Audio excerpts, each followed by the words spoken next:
What is going on, everybody? I hope you were doing well. My name is Zach. Today I want to talk to you guys about a common theme that's been in my comment section, the delivery services being slow. I want to share my experience with this, as well as give you guys a couple of ideas on how to maximize your earnings during this slowdown. Before we get into the video, if you're new around here, please hit that like and subscribe button. If you are kind enough to subscribe, let me know in the comment section below. Tell me your name and the market you drive in, and I'll be sure to thank you in my next ride-along video. Speaking of wonderful people subscribing, we have Nate from Charlotte, North Carolina. We also have Michael from Miami. We also have Kara, I'm sorry, I'm not sure how you pronounce it, but from Columbia, South Carolina. We've got Jeff from Las Vegas. We've got John from Southern California. And Liam, he didn't tell me where he's from, but a massive thank you to all of you guys. Thank you so much for subscribing. Okay, I got my first order of the day. It is a DoorDash for $6.75. It is Little Caesars Pizza going 1.3 miles.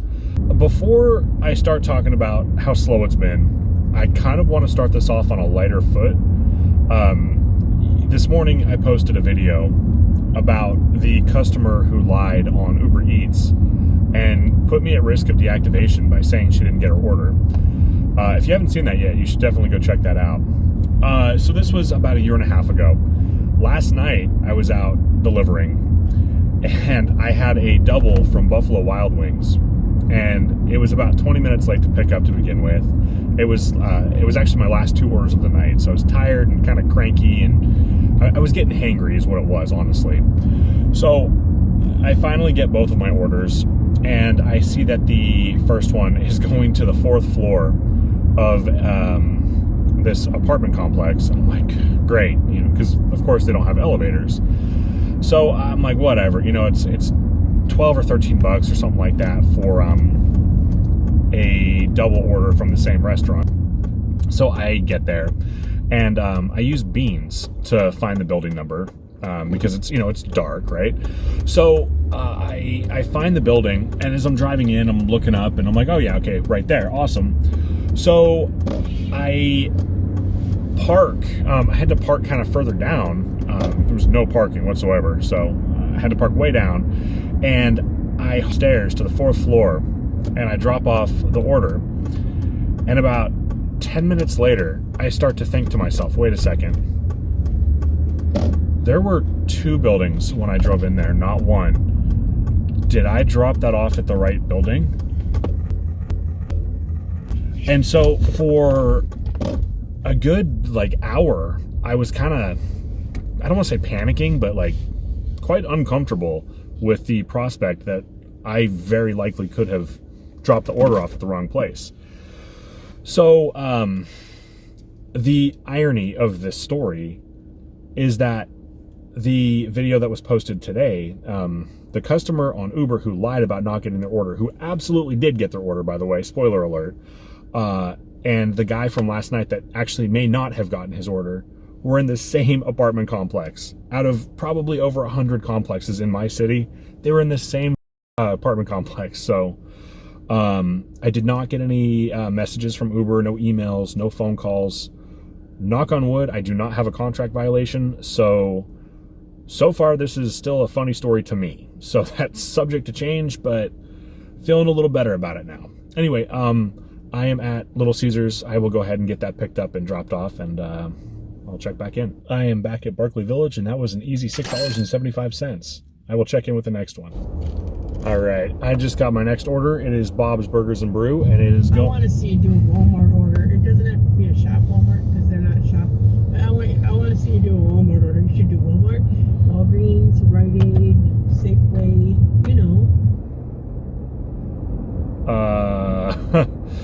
I don't want to do that.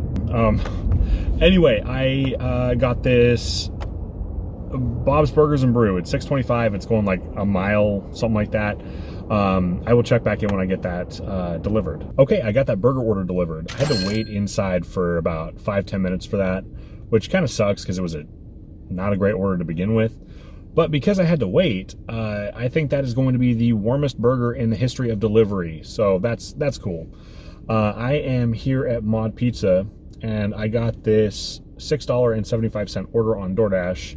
It's going 2.4 miles, and apparently I'm making my money $6 at a time today. So I will check back in after I get this picked up. All right, I got the mod pizza picked up. It is going 2 miles away. It's gonna take me 6 minutes to get there. This is a really popular spot here in Bellingham, and I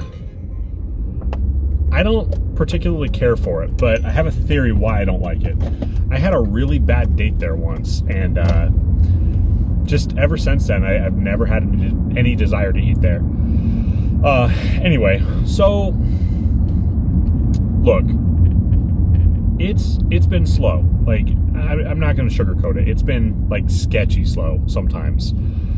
I've had Wednesdays that have been busier than the last couple of Saturdays have been, which is really disheartening. I'm a single parent, and my son is with me full time, and a large chunk of my income comes from doing this. So, and I know I'm, far from the only person in the same boat here, but I've had to adjust my strategies slightly to combat this. So one of the things that I've started doing is I've started taking slightly lower dollar offers that might be going a little further. For example, my minimum is $6 per order. However, if it's really slow, lately I've been adjusting that. I've taken that down to about $5 if it's going like a mile or two. It's still, great money per mile. It's just not quite the dollar amount I was hoping to see. I also have started keeping all of my apps on. So if somebody else, like let's say the $5 order was DoorDash, if Uber or Grubhub sends me something better, I have no problem unassigning that first order that I accepted in favor of the higher paying order. Like, we are not employees. We are not committed to doing that until we have the order in the car. So that's just one thing that I've done, and I'm throughout the video I'm going to share a few tips, so make sure to stick around to the end. I'm actually just about to pull up here, so I will catch you guys after I get this one dropped off. That pizza's been delivered. It had a hidden tip on there. So to my earlier points, I was given this $5.75 McDonald's offer on DoorDash, and and then Grubhub sent me a $16 and something cent pizza order, which of course I forgot to screenshot. So I'll get the order summary when I'm done. So I am going to unassign the McDonald's and do the pizza order because it just makes sense to do that one instead. I will check back in after I get this pizza. All right, I just got the pizzas or sandwiches or whatever that guy ordered picked up. I am 7 minutes out from that. It's 4.4 miles. So let's continue where we left off here. I had accepted a McDonald's on DoorDash, and I decided to kick it for a better paying Grubhub. When it's slow like this, we really got to take those opportunities when we get them. So if your completion rate on DoorDash allows you to do it, I would suggest unassigning lower paying orders for higher paying orders when you can. Okay, that Coconut Kenny's order is dropped off. I'm really close to the mall, so I'm trying to get out of here before I get a bunch of orders. I'm gonna head back towards Barclay Village and see what comes my way. All right, my next order is Hannah Teriyaki, 1233, 5.2 miles. So I should be there in about 10 minutes or so, and I will check back in. All right, I got the teriyaki picked up. It's gonna take me about 7 minutes to get there, so let's move on to the next thing.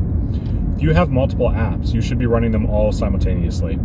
You should take the best offers that come your way, but furthermore, you should be multi-apping. And when I say multi-apping, I mean, like, if you know your market, you should be accepting an order on DoorDash and then another order on Grubhub. However, I will caution you about this. Only do this if you know your market extremely well. You can get deactivated if you f that up. So make sure you know your market, but definitely multi-app, and make sure you can handle it too. I mean, the extent of my multi-apping is 2 orders in the car at once, and I know drivers that'll do 3 and sometimes 4, but that's just a little too stressful for me personally, so I keep it to 2. I just about had a heart attack a couple of nights ago. I was multi-apping 2 orders from the same restaurant, and I had just quickly glanced at the map and went, oh yeah, that'll work out fine. And the DoorDash was cut and dry. And then Mark got the order on both of them. And the Uber was trying to take me in the totally opposite direction. I was like, crap, like, you gotta be kidding me. It just ended up being Uber's bad routing, but it scared the hell out of me. I thought I had screwed up pretty bad, but it was fine. Anyway, I will check back in after I get this done. Okay, I got that order dropped off. I've been to that guy many times before, and he's like this big burly looking biker dude, and we're just kind of making small talk while I was giving him his order, and I hear somebody inside the house go, "She's friendly," and all of a sudden I see boom, boom, boom, and this big off dog comes like charging out and kind of like jumps on me and starts licking the shit out of me. So I'm glad I had that like half a second to process that, because I would have freaked out and maybe shit myself. I don't know, but we're not going to talk about that. I've had other experiences with dogs. I've gotten chased before when doing deliveries. I had the one where the dog was like barking and snarling at me and then busted through the screen. So anyway, the heads up was cool, and it was a good experience. So where were we? Oh, I think you're right. Yeah, the multi-apping. So something else that you may want to consider doing in slower periods of time, if you can, you may want to consider working earlier in the morning or later into the evening. Usually I would work, like if I've got the whole day to do it, usually I'd be out from like 11:30 till about 7:30, 8 in the evening. And that typically works well for me. But lately I'm finding myself out from 11:30 up until about 10:30, or even sometimes 11. I'm out really late, like 12-hour shifts. So I'm not a morning person. I take my sweet time in the morning. I'd rather stay out later into the evening than wake up early. But if you have a lot of Starbucks in your area, Uber for Starbucks is outstanding. Like, I could probably knock off $30 an hour between 4 a.m., 4:30, whenever they open, and 8 a.m. Like, just doing Starbucks. Like, they are slammed in the morning. Like, that is the one time that Uber is like king here. It's like first thing in the morning. So that's also something you could consider trying. All right, since the last time we spoke, I got this mod pizza order. It's going 4.5 miles for $8.50. It is going to take me 7 minutes or so, and it's going 4 miles. I will check back in when I get that delivered. Hell yeah, let's go. That showed me $8.50, and when I dropped it off, it had a hidden tip, and it was $12.75. So the guy came out and grabbed it, and also handed me, an extra $5. So that was what, $17.75. That was a hell of a DoorDash order. So that gave me a little extra motivation to keep driving. So I don't have an order right now because I'm a little bit out in the county, but I will head back to Barkley Village. It's 4:17 right now, so that's we're starting to get into when dinner should start picking up. So I will check back in when I get something. Okay, since the last time we spoke, I picked up and delivered another mod pizza. This was $8.75. It showed $8.25, 50-cent hidden tip. It went 4.2 miles, and it was ready when I picked it up, so that was cool. All right, I've got one more tip I want to share with you. If your market has multiple cities, or if you are close to other markets, and yours is slow, consider moving. So Bellingham is the main town in my market, but we also have Ferndale, one town north. Now, Ferndale has a population about the fifth of the size of Bellingham, and they have far fewer restaurants. As a result, they have far fewer drivers. So that's less competition for you.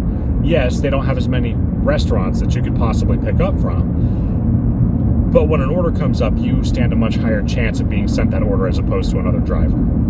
All right, everyone, I'm starting to get a little tired. I think I'm going to go home and spend some time with my son. But just to recap, in slow times like this, consider going a little further for a little less. And I'm not talking about something unreasonable. Just maybe, lower the standards ever so slightly temporarily. Multi-app if you know your market well. Consider moving to a different town within your market, or if you're close enough to another market that may be larger, consider going to that market.